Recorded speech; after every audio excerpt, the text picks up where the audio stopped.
Hello, friends and neighbors, and welcome to the latest edition of the Gifts for Glory podcast. Opening a little bit differently there for you. That song is Begin Again off the album More, and that's from our guest today, Kayla Bailey. She recently won the One tournament, which was a singing competition here in the Chicagoland area. She completely dominated 10 weeks of competition. She did so well. We're so proud of her.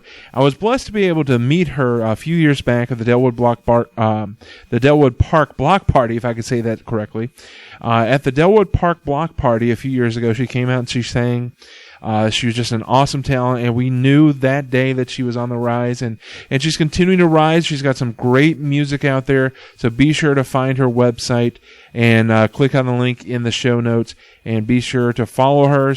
Go see her live when you can, and buy her music. It's absolutely great, and you heard a sample of it right there. That one is from her latest album, More, and that song is called Begin Again. But we are on the Gifts of Glory podcast. We are also on Patreon, so if you're a fan of the things that we're doing, if you want to see us get better and bigger and be able to reach more people and make a bigger difference for the kingdom, whether it's through our comedy of Well-Versed Comedy or through PureFest or through the podcast or me going out to speak or teach improv, all these different projects we have going on. In this world, it takes money, it takes finances, and to take some of the burden off of us personally, and also to help make us better and bigger and more effective and more efficient, we're hoping that we can find friends and neighbors that would be willing to be patrons. So if you would go to patreon.com, that's patreon.com, spelled Patreon.com. Then you put your slash in there and type Gifts for Glory. That's Gifts, the number 4, Glory. And sign up to be a monthly supporter to help us get to where we want to be. We want to be a full-fledged nonprofit ministry to be able to do really great kingdom ministry work. So I hope you'll consider being a patron through our Patreon page. And if nothing else, pray for us. Pray that we'll get to where we need to be. Pray that we'll always hear God's leading and hear God's voice. And we'll always uphold the Scripture, uphold our relationship with Jesus Christ, and just proclaim the name of Jesus to the world through everything that we do. So your prayers of support are amazing. Your financial support would be amazing. Your support by coming out to our events is amazing. And the fact that you're listening to our podcast, that is absolutely amazing. So we thank you for that so much. Now, each week what we do here on the Gifts of Glory podcast, we take some time to do what's called the Devotions with Dave segment. It's a carryover from the old Ha Ha Ha Men days, and then the Ha Ha Men days when myself and Ryan McChesney were doing podcasts. And what I like to do is just take a piece of Scripture, share it with you, and share my impressions of it. I am going to school, and I am taking classes to become a licensed minister in the Assemblies of God. But I am no perfect expert. I am somebody that's learning and growing. So if you have any feedback about the podcast or about the Devotions with Dave segment, please email me. Let me know, dave@giftsforglory.com. Now, what I want to read for you today is, I'm going to read from 1 Peter chapter 5, verses 6 through 9 out of the NIV. This is 1 Peter chapter 5, 6 through 9. Humble yourselves, therefore, under God's mighty hand, that he may lift you up in due time. Cast all your anxiety on him, because he cares for you. Be alert and of sober mind. Your enemy, the devil, prowls around like a roaring lion looking for someone to devour. Resist him, standing firm in the faith, because you know what the family of believers throughout the world is undergoing the same kind of sufferings. So a very strong admonition there from Peter. Not just an admonition, but an encouragement. Humble yourselves, therefore, under God's mighty hand, that he may lift you up in due time. Cast all your anxiety, not just some, not just a piece of it, not just what you feel like giving up, but cast all of your anxiety on him, because he cares for you. Be alert and of sober mind. Your enemy, the devil, prowls around like a roaring lion looking for someone to devour. Now that particular verse, that is one that always speaks to me, and that's one I like to share is, be alert and of sober mind. Your enemy, the devil, prowls around like a roaring lion looking for someone to devour. And it's so much easier for the devil to prowl around like that lion and attack when we're by ourselves, when we've isolated ourselves from the body, when we're separating ourselves from fellow believers. So in that verse, I just point to that. It's so hard for a lion to eat an entire pack. So when you've got people around you, covering you in prayer, supporting you, lifting you up, listening to you, and also just being present, when you're able to be part of that pack, part of the family, part of the body, it's very hard for the enemy to get leeway in there because somebody's watching your back, you're watching somebody else's back. And most lions, when they eat, they're not eating the best of the best of the best in the pack. They're eating the one that's slow, the one that maybe wandered off from the pack. They're eating the one that can't keep up with the rest of the pack. So if we stay in the pack, if we stay within the body, that limits the effectiveness of the enemy. And there is an enemy. There is a lion roaring, waiting to devour us. We see it in the church all the time. Christians who fall, Christians who maybe stop coming to church or stop participating in church, and we see them start to lose their faith because the enemy is just devouring them from the inside out. So stay in the pack. Be part of the church. Plug yourself in. Find a way to use your spiritual giftings, your talents, your passions, everything that you have, dedicated to the service of the kingdom, and be part of the body, because it makes it so much harder, not impossible, but so much harder for the enemy to get a foothold, to get a damaging attack. And then when you're in the body and you get attacked, you've got people who can protect you, who can help cover you in prayer. So it's just so important. So to cast your anxieties on God because He cares for you. Stay as part of the pack and avoid the attacks of the enemy. And resist him, the enemy, by standing firm in your faith, because you know that the family of believers throughout the world is going through the same kind of sufferings. So that is, again, 1 Peter chapter 5, verses 6 through 9 here in the Devotions with Dave segment. Just want to encourage you, stay plugged into your church, keep around the body of believers, stand firm in your faith, and resist the devil. The Bible tells us also that if you resist the devil, he will flee from you because you have the power of Jesus with you. So take that to heart. Know that God knows. God knew from the beginning that the enemy was coming for us. He knows the plan. He knows the tricks and the schemes. And if we trust in God, He will help get us through. And those kind of scars that we get from the enemy, those things where he gets that little bit of leverage against us, God can redeem those scars. God can use that. You just got to hand it back to Him. Hand over your broken heart. Hand over your scarred heart. And He will heal it and He will make it whole. And then He will teach you how to use those scars and those experiences to minister to others who are going through the same things. So stick together, stick with each other, support each other, pray for each other. Don't throw each other under the bus. When somebody's struggling in sin, don't throw them under the bus and wash your hands of them. If they're unrepentant and they're damaging to the body, then that's when you let them go. There's a biblical process to that. But when somebody's struggling, we got to come around them. Keep them away from that roaring lion looking to devour those that are weak and vulnerable. So that is this week's Devotion with Dave segment, a little bit longer than normal, but I hope it speaks to you. I hope it blesses you.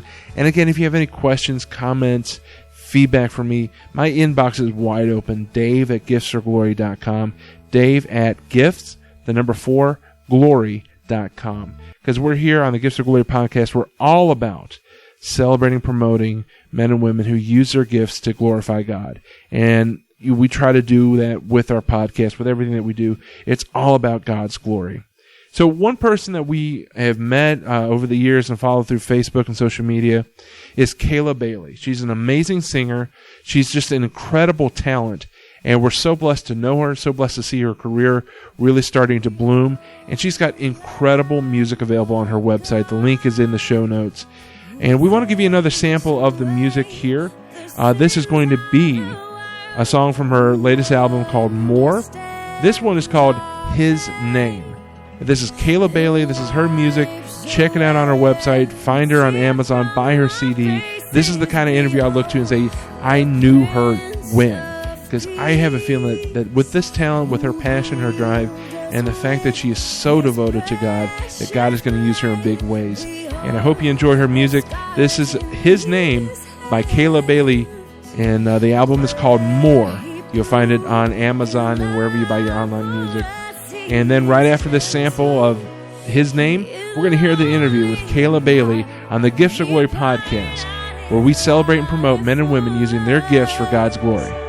Hallelujah, hallelujah.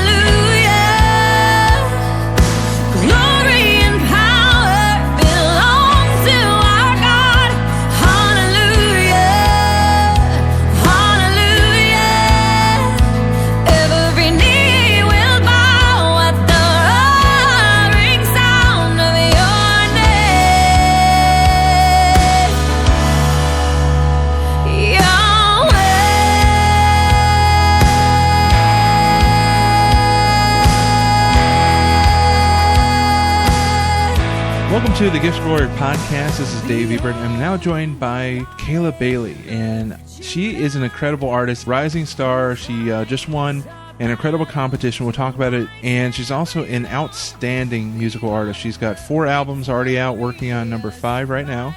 Yep. She's also recently celebrating her 18th month of being married, and he's here to keep an eye on me, make sure the interview goes well. He's texting his boys right now saying, guys, be ready. He's got to get out of line. But Kayla, thank you so much for coming on, and welcome to the podcast. Thanks for having me. Absolutely. We met about 3 years ago at the Delwood Block Party. Mm-hmm. It was a very fun day, and you were the star. People. Oh, goodness. You're one of the acts that people remember, that and the fact that they couldn't hear the improv. Those were like the 2 things. I'll take that as a compliment. I remember that day being really hot. Mm-hmm. And yeah, we were, I think, the opening or one of the opening acts. So it was a cool event to be a part of. And hopefully I get the chance to do it again. It was really cool. It was a really fun day. Now, you are keeping really busy. You are a singer-songwriter, as we mentioned. You're working on your 5th album. You're also basically a full-time teacher of music and song and instrument. Yep. So you keep incredibly busy. So if somebody wanted to see you performing now, because you just finished the one at 115 Bourbon Street out in Marionette Park, where can they see you perform coming up? Do you have anything scheduled? So upcoming, I will be leading worship a couple of times at my home church, which is Parkview Christian Church in Orland Park. Okay. I've got a couple other events that are kind of smaller and more private. So I'm going to be leading worship. I lead worship once a month on Wednesdays for a youth group in Chicago. And mostly charity events are coming up. So there's a Chicago Prison Ministry outreach event that I will be singing and leading worship for some of the women, whether they're wives or moms of the inmates. So just kind of loving on them, right. And providing some entertainment. I believe it's like an early Christmas party that they're going to have. So I have mostly charity events, mm-hmm. or worship leading events on my upcoming schedule.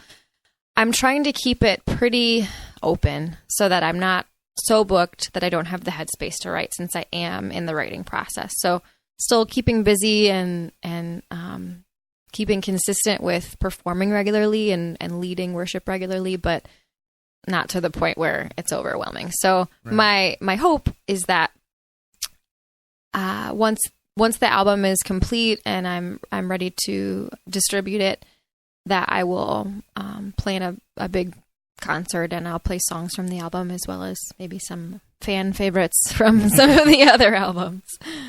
Awesome. This summer you competed in the competition at 115 Bourbon Street, as we mentioned, in Marionette Park. Started way back in June, and there were 30 contestants. But to get to the 30, you had to do an audition. Then you did the 30, yep. And then 10 weeks that you were in competition. Yep. So first, tell us, how was the audition process, and then kind of talk to us about the highs and lows of the contest. Sure. I've known about the competition itself for a few years now. I've had a couple of different students participate. I've had a couple of previous students win. Mm. So I've kind of been in the behind the scenes helping people prepare for it.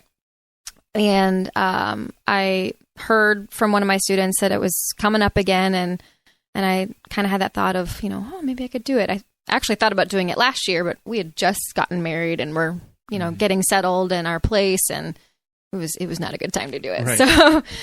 So I thought, okay, I'm gonna think about it. I'm gonna pray about it. I talked to one of the students that I had that won just to kind of get her opinion, and we talked about it because that meant giving up every weekend of our summer, every Friday night, and so that's a big commitment, and so I just wanted to make sure he was on board of like, okay, this is our entire summer.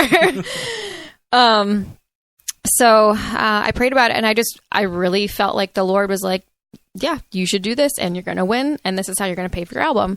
So, so I went forward with it, and I signed up for the audition, and it was I think like a week or two later, maybe it was like the next week. It was very last minute. And with the audition, they had certain times that you would go and show up, and I sang about 30 seconds of a song, and they said, okay, well, you're in. I think most contestants, they were emailed, but it was like toward the end of the audition. So they said, you're in. Like, all right, great. We were out of town for a week, and then we came back and jumped right in the saddle. So the competition started off with the first couple weeks you could pick your own songs, and it was only a small clip of this song. So like, I think it was maybe 60 seconds to start off, and then it would build every week more time. And man, there were a lot of ups and downs in the competition. So, within 2 weeks, I think it was the third week, and it was country week. I was not feeling well, and a couple family members and friends were like, "Yeah, maybe you should like drop out because I don't know, your health is important." And I was like, "Oh, as long as I'm still standing and I can still sing, I'm going to go through with it." So I get up on stage. I'm feeling really weak, and I had this moment where I almost blacked out. I almost fainted. Wow. And kind of forgot the words, and I had to just tell myself pull yourself together. You're up in front of all these people, you can't give up now. So I went through with it. A couple days later, we were at the ER because I had mono. Wow. And I didn't know it when I was trying to push through and sing. So thankfully we had a week off, and so I took that week to just stay in bed and rest. And thankfully, by the grace of God, my throat was able to recover within a week. And even though my energy was pretty low, I was able to get back and sing. And so my voice didn't fully recover, because when you have mono, your tonsils are swollen, and it's I didn't know this. I always thought, oh, mono, kids in college get it because they kiss, and then they're just tired all the time. I didn't realize the severe headaches and the awful sore throat. So it really did affect my singing the whole competition. So every week that I went through onto the next round, I was like, man, this is only by the grace of God, because my voice is barely holding up for this. So I would say those were some of the extreme lows of it. And then, man, highs were just the people that came out for me. I have learned this in the past by doing crowdfunding. So I did a Kickstarter twice for my other albums. And it is interesting to see the people that come out of the woodwork for you, because it's not usually who you expect. Right. You always think, oh, my best friends, my family, these are the people that are going to be there for me. Mm-hmm. And a lot of people I barely knew, and they were consistent to come every week. And what was really cool is I have built some incredible friendships with these people, because you see someone show up for you like that, and be there for you like that. You're like, man, this is a good friend. I want to invest in this person and this friendship. So that was a definite high.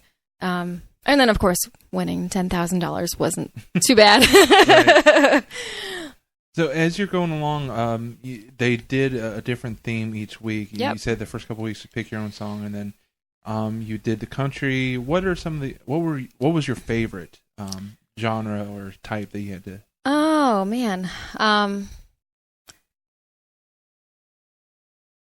What was interesting is every week as they picked the genre, the downside of it was it's limited. Mm-hmm. But the upside of it was it's limited. Right. So you could only pick from a couple songs, and then you would submit your song, and maybe someone else would have submitted it before you, and then you didn't get your choice. So it did force me to listen to some genres and learn some songs I didn't know before, and then kind of come to appreciate them. And then with every genre, people got really into the costumes, and that's not my wheelhouse. So one of my friends kind of showed up for me and was my stylist every week. So I would say one of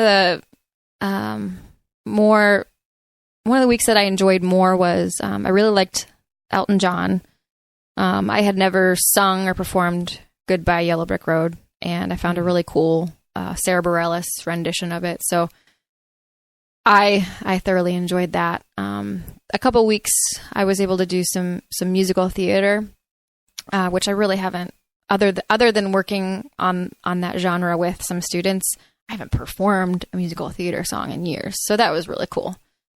But I don't know, every week was fun, and it was fun to not only really dive in and learn certain songs, because you hear a song, oh yeah, I know that, but you don't really know it right. until you have to memorize it. Mm-hmm. So it was fun to dive into different genres and really, analyze the song, really learn the song, and then make it your own.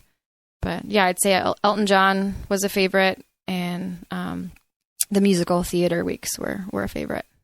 Was this your first competition? Had you done anything like American Idol auditions or anything like that before? This is my first competition that I've participated in, and I don't have really a competitive spirit by nature. I'm a perfectionist, and so I compete against myself, but I'm not competitive with other people. And the fact that I'm a vocal coach, I'm always rooting for everyone. Mm-hmm. So even though there would be someone up on stage, and so there's a part of you that's like, I really hope they don't do well because I want to win. But I would say there's a bigger part of me that's like, oh, I hope they get this note, and I hope they nail that run there. And so that was a new experience for me to kind of have to have that edge of like, I want to beat them. And yeah, I really do hope that everybody does well, just because they're all really talented, and you hope that people, that their careers advance after this too. Yeah, and it's the vocal coach in you, and it's also the faith in you. Oh, yeah. Like, it is very hard to be somebody of faith and then, not give into that competitive spirit. Yeah. And so it takes really strong faith to be able to genuinely wish the best for other people, especially when the funding for your album is kind of on the line. Yeah, yeah. Was there a week where you thought, "Oh, this is it. I'm not advancing"? Yep.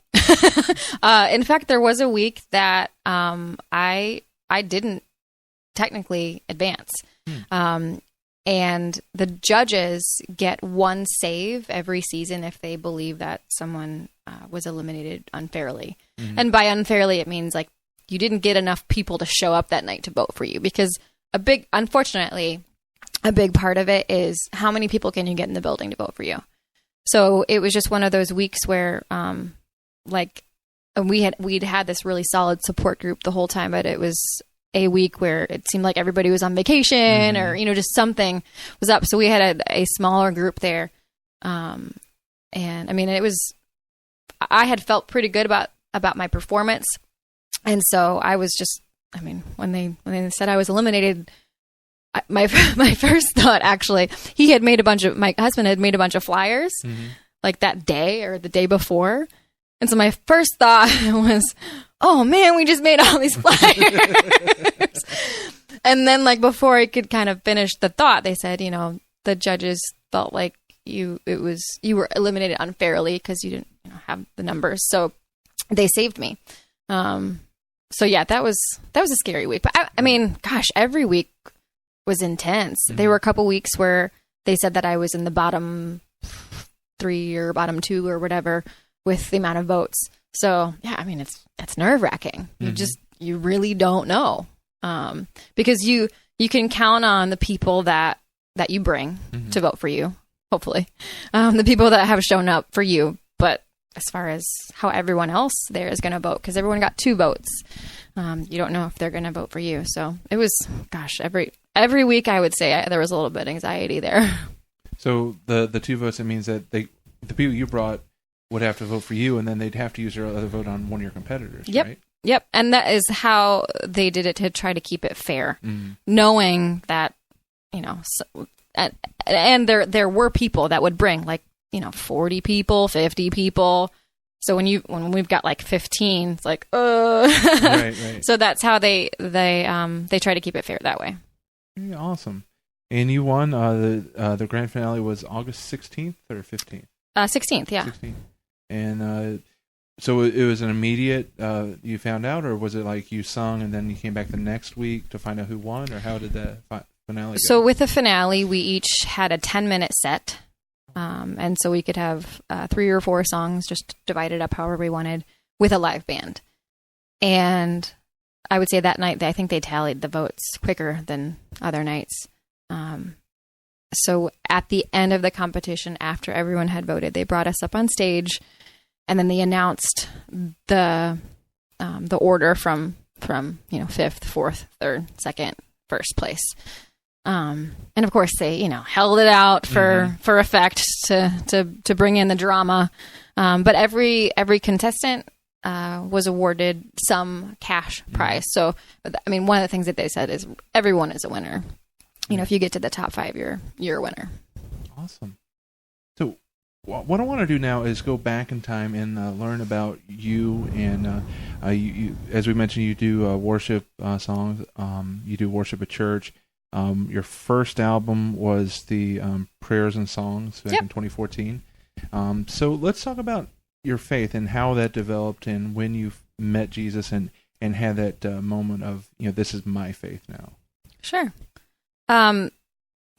There were a couple moments that I would say, just that I made it my own, but I grew up in a Christian home. And so that's something that, if you ever have a day where you are struggling to find something to be grateful for, it's like, man, I was born into this. That right there is a huge privilege. That I was born into a family of believers. Both of my parents are believers. All of my aunts and uncles, my grandparents, my only living grandfather, and my grandmothers have passed. So my only living grandparent was a Nazarene pastor and music minister. So I had that kind of leg up going in. But obviously that doesn't guarantee you. Many kids walk away, even if they're born into that. But I knew very early on in my life who Jesus was, and that I wanted him in my life. And in fact, I remember being, 6 or 7 and thinking, I know this is a serious decision, and so I better wait till I'm mature enough. So I waited till I was 8. I guess that was the point that I felt like I had reached maturity to accept Christ. So I accepted Christ at VBS under a red and white striped tent out on a hot summer day in Minnesota, where we lived at the time. And from that point forward, throughout grade school, really it was about religion. It was about right and wrong. I didn't really grasp the love part. So I was really legalistic as a kid. And I would say as far as, reaching others, I think during that time in my life, like middle school, high school, I would think, that person needs Jesus. I better tell them all their sins so that they know what they are doing wrong so they can clean up their lives, right. Which is very backwards. So I didn't really get it. And it wasn't until I was, I think, 16 or 17 that I realized, okay, this is more than going to church on Sunday and more than following the rule. I really want to do this. And then when I was 18, that's when I think I really fell in love with God. Up until that point, I would read the Bible because I felt like I should. And just, go through the motions. Anything that I did, it was like, well, this is the right thing to do. And when I was 18, we had just moved to Illinois. So I moved away from all of my friends and was very alone. And I was in this place where God was really all I had. I had my family, but when you go from being in high school and having tons of friends and then moving to a new state and having no one, it really, it something like that will show you your desperation for God and for that closeness when you don't have community. So during that time, I read The Purpose-Driven Life, and I started reading the Bible regularly, like for enjoyment, not because that's the right thing to do. And so I would say that was the point that my faith really became my own. And I realized, man, this is like, it's good to, there is right and wrong, and it is good to follow the rules. It's good to make the right decisions, but that's not what having a relationship with Jesus is. That's the fruit of it, but that's not the foundation. And so I had it backwards. And it's very interesting because at that point, you really could have gone the other way. You could have rebelled against your parents. Why do we have to move? Why are we here? Why am I starting over? And you could have rejected everything. And it's a testament to your faith that you were able to overcome those temptations. Because I'm sure that there were moments you really probably were upset with your parents that you had to move. Oh, yeah. And I really wrestled during that season of my life in general because I made a pretty bold move with the decision that I made at that time.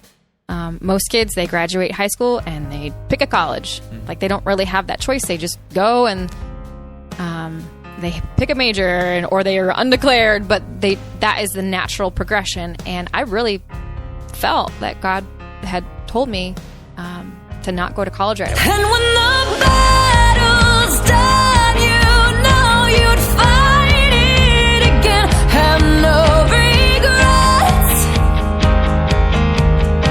You loved, your heart is still beating strong. Now it feels like 1,000 horses have traveled on it. When it all is said and done, you were brave because you loved. We've got more of our interview with Kayla Bailey coming up in just a moment. The music that you're hearing is Kayla Bailey's song called You Loved. It's the title track off the album You Loved. Pick it up on Amazon through her website, KaylaBailey.com. Really a great album, really great project, and I know you're going to enjoy it. I really enjoyed putting this podcast together because I got to sample all of her different music and really got to enjoy seeing the progression of her career over her first 4 albums and also really just enjoying the quality. So I hope that you're enjoying it as much as I did. The hardest part about this podcast was choosing what samples and what sections of which songs to use because I could easily have just played them all. So I hope you're enjoying it. I hope you're having a good time with the Gifts of Glory podcast. Now, as you're planning events, whether it's for a holiday event coming up this holiday season, something going on in the spring or maybe next summer, or who knows, maybe next fall, and you want to get a head start, let me suggest for your entertainment needs, Well-Versed Comedy. Now, Well-Versed Comedy is a group of Christian performers that do clean comedy. It's fun. It's accessible for all ages. It's not about us being geniuses in comedy. It's about us just performing characters that people relate to. And it's always a special time when we're able to perform and share in laughter. One of my favorite comedians, Michael Jr., he gave an interview once. He said that laughter is the tangible evidence of hope. And I love that. And I love the thought of being able to help give people an opportunity to experience hope through laughter, to experience joy through laughter, because I truly believe laughter is a gift from God. Our humor is just clean. It's not like biblical humor because you run the risk, especially with improv, of crossing lines and disrespecting the sanctity and the beauty of God's word. Our comedy is just clean. It's relatable. It's something that you're going to recognize either in yourself or people you know or situations that you've been in. And every show is completely unique because we rely on the audience to give us suggestions and feedback to make sure that each show is one of a kind and a special experience for the crowd. So if you have an event coming up, if you have a date night you're planning for your church, if you're doing an outreach, a youth event, or if you just want a workshop to bring your team together through the gifts of improv, please consider Well-Versed Comedy. We'd love to come out and be a special part of your event, of your workshop, of whatever you're putting together. Email us at improv@wellversedcomedy.com. improv@wellversedcomedy.com. So we've got more of our interview with Kayla Bailey in just a moment. The next song you're going to hear as we come back from the break, this one's going to be called March On, and it's off her album More. That'll be right after this commercial break here on the Gifts of Glory podcast. The song called March On from her album More. That's next on the Gifts of Glory podcast, where we celebrate and promote men and women using their gifts to glorify God.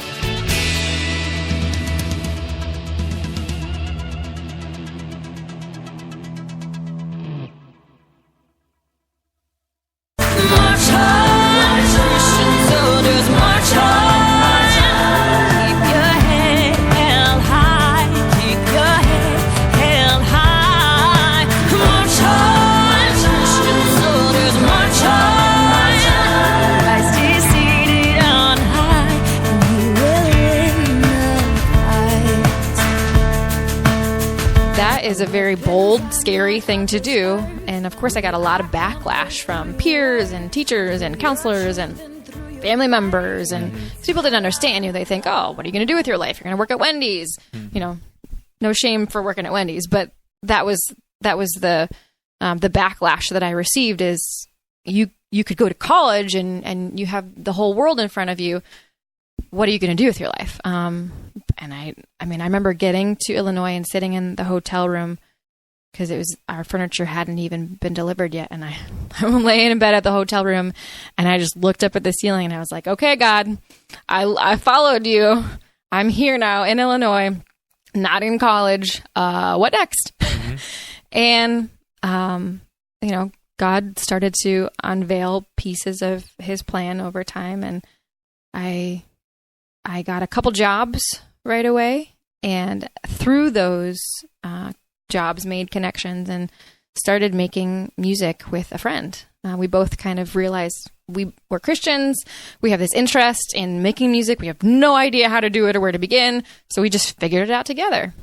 Nice. And so that was part of my path for a couple of years was working, writing songs, just kind of figuring out what that world looked like and praying through, okay, I knew I wanted to go to college, but if I go, where do I go? What do I study? Should I study music or should I study something else? Right. Because I know a lot of people are musicians and they go to college for, engineering. So it was a matter of, is this the path that you have for me? And should I spend these years in college studying this and delving in deeper? There's a choice of, do I dive in completely or do I use college as the backup plan? Yep. Yeah. And I think when I was, 16, 17 and kids were starting to talk about what they were going to do in life and the choices they were going to make, I had that mindset of, well, I've believed God's called me to be a musician and a singer since I was 4 years old and I could sing, but do I go for the backup plan just in case? And, through that season of uncertainty and exploring and, really leaning into God and falling in love with God, I realized there is no backup plan. There's the plan. Mm-hmm. And God's plan is like, there's, plan A, and then it, maybe curves off into this way, it's not linear. Mm-hmm. But I felt like I needed to go all in and what I believe God called me to do. So I went to school for music. Before you did your first full album in 2014, you had another EP that you came out with. What was that one again? That was called Waiting to Live. So that was my first experience with writing and recording music. So this friend of mine that I had made, who actually has been a worship leader at Parkview and is on staff, and so it's kind of cool how our paths have crossed over the years, and how we just kind of helped each other discover, what God was unveiling. But I released an EP called Waiting to Live. It was very much Switchfoot inspired. That was all I was listening to at the time. And I did a couple, shows, small shows with it, and I sold them, from my college dorm room, and, it was cool, but it was the first, everybody has to start somewhere. And so it was my first experience in, okay, you gotta write the songs, you gotta write all the instrument parts, and oh man, I don't play this instrument. How do I write this instrument part? And okay, now that it's done, I've got to get it mixed and mastered, and now I need pictures and design. And so it's, you fumble along the way, but like every experience you have helps build into the next, so you know what not to do and what to do. Now that you've got a few years experience, do you ever go back to that initial and think, I want to re-record that now? The first EP? Yeah. No. No, that had a time and a place, and it's endearing now. Like if I hear it, it's sweet, it's cute, but I don't have any interest in re-recording it. Maybe some of my other songs from some of the other albums, just because in hindsight you think, oh, maybe I could have gone this direction with it, and who knows? Maybe I'll be in a position to record a best of album someday. But you've got the skill. Well, thank you. Just depending on what God's plan is. Right. But so you've got 4 albums out. Of those 4 albums, what has been your favorite song? That's a hard one, because when you write a song and you're in the stage where you are obsessed with it, I always say it's like a child, and you're asking me to pick a favorite child. So each song has a special place. Right now, since you just asked that question, the first one that came to mind was actually Grace from my Prayers and Songs album, just because of the meaning behind it. I kind of wrote it in the dead of night. My best friend was in labor with her second child and called me while she was in the middle of labor, and like all she was able to squeak out was she might not make it. And so I got off the phone with her, and I was, it was like so late. And so I texted the only people that I knew were possibly awake. I have this one cousin who she's got insomnia like me. So I'm like, she's awake for sure. So I asked people to pray. And as I was praying, I started to write this song in my head. And then I would think, okay, don't write the ending. I don't know what the ending is, just pray for the positive outcome. But the words just started to kind of come out, and then and the baby survived, and she's great. So she's my goddaughter. But yeah, that was the birth of the song, and really it was a moment of one of the lines is sometimes you ask us to lay what we love on an altar, and so it was. I mean, obviously it wasn't my kid, but when you are faced in those moments where it's not really a choice, the outcome isn't your choice, but your idea about the outcome is your choice. And are you going to choose to trust God no matter what the outcome is? Are you going to choose to continue to follow him, love him, no matter what? So it was a powerful song just for me and my faith, but also it meant the world to my best friend. Yeah. And you said it, even though it wasn't your kid, I mean, being that close to somebody who's going through it, you still feel as much as you possibly can, not being being that connected, you're still going to feel quite a bit. Oh yeah. I'm an empath. So that's actually something I've had to work on over the years, is I feel people's pain, and I've had to learn to disconnect a little bit so that I'm not sad all the time. Right. Because anytime someone's upset about something or they're hurting, I have to, say, okay, I care and I feel this with you. And now I'm going to pray about it, and I'm going to leave it in God's hands, and I'm not going to worry about it the rest of the day or cry about it the rest of the day. So yeah, I definitely felt it in that moment. So as a singer-songwriter, what are your inspirations? I know that you were initially inspired to sing by Amy Grant on your website. At 4 years old, you were singing along with her. Is she still one of your inspirations, or who do you draw from? It really, it evolves with every year. Like I said, when I released Waiting to Live, I was obsessed with Switchfoot. When I released Prayers and Songs, I was obsessed with Britt Nicole and Brooke Fraser. When I released More, I was obsessed with Carrie Job. So it just my musical tastes they're always changing. The things that I loved years ago, now I find annoying. So, typically the sound, like the overall sound that I'm going for, is inspired by what I'm listening to at the time. Yes, it's going to take from people that heavily influenced me, my whole life. So I've always loved soul. I've always loved R&B. So there's always going to be a soul element, no matter who I'm listening to at the time. So I would say the inspiration, like sonically, musically, heavily comes from like what's in heavy rotation, what's been really speaking to me and encouraging me, or what I just like at the time. And then content-wise, I mostly draw from what I have been learning in my relationship with God. Sometimes, like how, the song Grace, I wrote it about my best friend's experience. So sometimes I pull from other people if it moves me to that degree, but typically it's just what God's teaching me, what God's speaking to me. Awesome. Well, what I like to do at the end of every interview is ask 7 quick questions. It's called the interrogation. Oh, gosh. And they're mostly softballs, but just a way for our audience to get to know you on the way out. And just maybe ask some things that I haven't had a chance to yet. So for the interrogation, like I said, just 7 quick questions. And if I hit a nerve, you can say pass, and then Okay. Plus, with a husband here, you've got an extra line of defense in case. There you go. All right. So the first question on the interrogation: when not doing music, what do you do to enjoy life?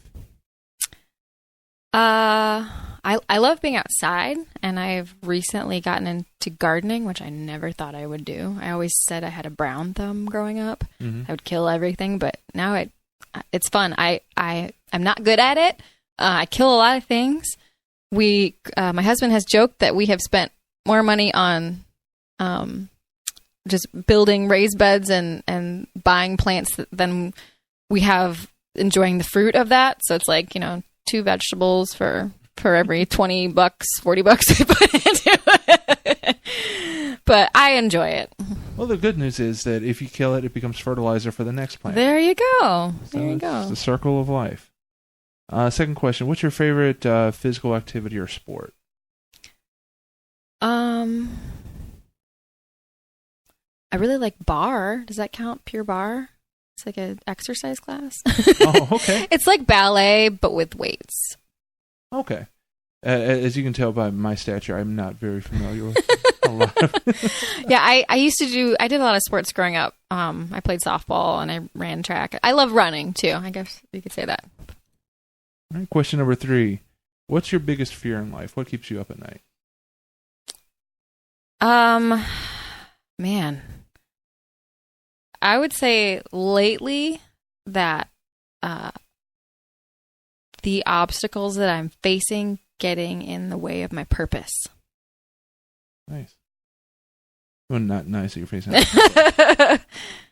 If you could change anything in your life, past or present, what would you change?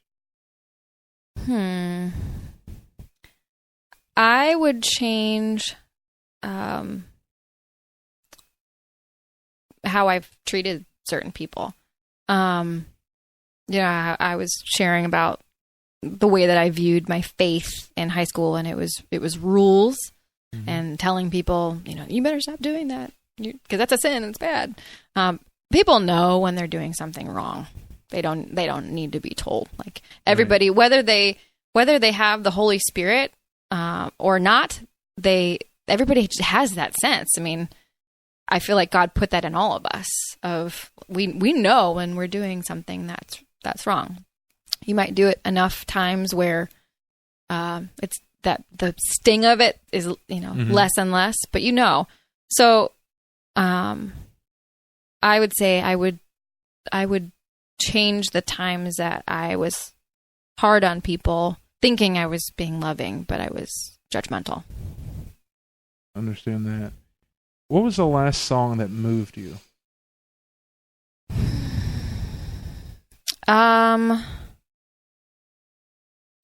There's a couple that we sang at church recently.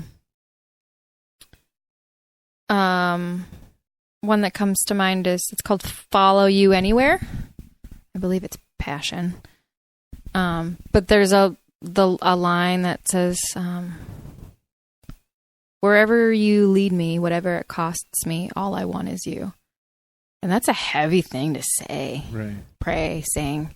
So every time I sing it, I think, like, what is it going to cost? What does that mean? Because suffering for Christ, it's no cakewalk. Other than your voice, what's your favorite musical instrument to play? The piano. I play guitar and piano, but I chose piano years ago just because I just have always I've always thought it's a beautiful instrument. So I'd say the piano. All right, and final question.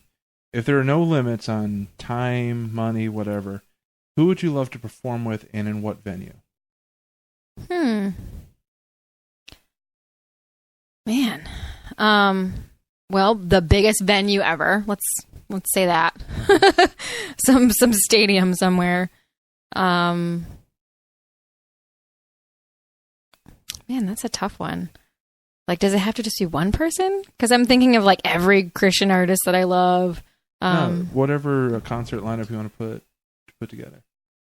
Let's say Elevation Worship, Carrie Job, and Lauren Daigle. Would you headline? Oh yeah. If we're gonna dream big. Yeah. Well, that was the interrogation. That was 7 questions. So the final bonus question that we leave with is, if somebody wants to do what you're doing, making music, doing something creative, what would be your wise counsel to them, your advice for them? Practice every day. The people that I have seen have success, and I know that you could categorize that in so many different ways, but some of my peers that I've went to college with and or that I've known for a long time, the people that have had success, and I guess I'll categorize it by they are able to support themselves financially, they are fairly well known, and they have the opportunity to perform regularly and sell their music. At least the people that I have known personally, they practice every day. They put in the time and the effort. And that's something that I drive home on a daily basis with my students. And it's something that I see, the people that progress and do well are the people that put in the time and the hard work. And it's not the pretty answer, but it's the right answer. Right. The studies say that about 10,000 hours to become a master. Where do you think you're at? Are you close to 10,000 yet? I don't even know. I mean, I've been singing my whole life. I've been playing piano regularly since I was at least 18. I played when I was younger, and then I kind of dropped it for another instrument. So yeah, I don't. Probably. I don't know. But I think that's for one instrument, right? I don't know. Probably for voice. I'm at least at that point. All right. Well, Kayla Bailey, thank you so much for coming on. Find Kayla online at kaylabailey.com. Very convenient website. You also find her on Twitter at Kayla Bailey, and then on Facebook at Kayla Bailey Music Ministries. And we'll have all those links in the show notes.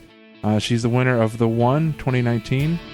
10 weeks of grueling competition, and she came out on top and just completely wowed people all over. So, Kayla, congratulations again on the One, and thank you for joining us. Thank you. Thanks for having me. This was a really great interview. I thank Kayla Bailey so much for coming out and being a part of the Gifts for Glory podcast. We're going to leave you with one full song this time instead of just a sample. During the interview, we mentioned that Grace, the song from her first album, Prayers and Songs, was her favorite to perform. It means a lot. There's an emotional attachment to it because it's something that she went through with a friend several years ago. So this song is a very beautiful song, and I think you're going to truly enjoy it. This is Kayla Bailey from Prayers and Songs, her first album, and this song is called Grace. Thank you so much for tuning into the Gifts for Glory podcast. We'll talk to you next week. And if you get busy and you get the holiday season going on, we're going to be right here. Be sure to catch up on all the episodes. It's the Gifts for Glory podcast, where we celebrate and promote men and women using their gifts and talents and passions to glorify God. Here's Kayla Bailey off her album Prayers and Songs. This one is called Grace.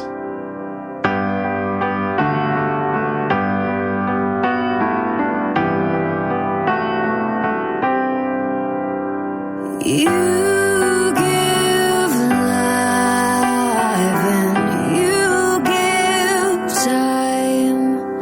You are the author of all things.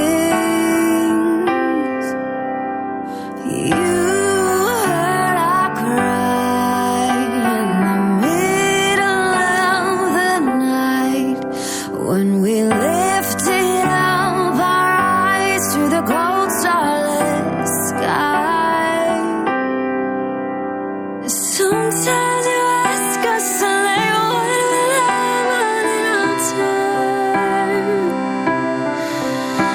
And sometimes you let us weather the storm, but you always give us shelter. So we will trust you when everything is great. And we will praise you when the thief in the night comes to take. We will sing, blessed be your name, blessed be your name. 'Cause sometimes you take away, and sometimes you give